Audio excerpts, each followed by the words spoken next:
Hi everyone, in today's video I'm gonna explain to you how to buy games on Steam. So the first step is to simply go to steam.com or simply open the Steam app on your computer, and then after that what you're gonna have to do is simply search for the game that you like to buy. So I'm gonna use one of these as an example, so this one here. So simply click on it, and then what you're gonna have to do next is simply scroll down, and here you have different versions of the game. So simply choose the one that you want to buy and then simply click on add to cart.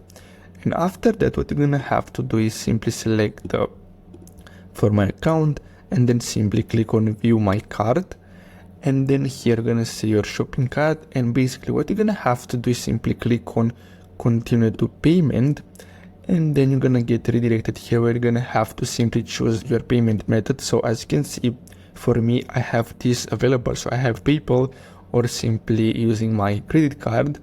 And after that, after you enter the information, simply click on continue, and basically that's all you have to do in order to buy games on Steam.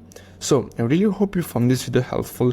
Don't forget to like and subscribe, and I'll see you in the next video. Thanks for watching.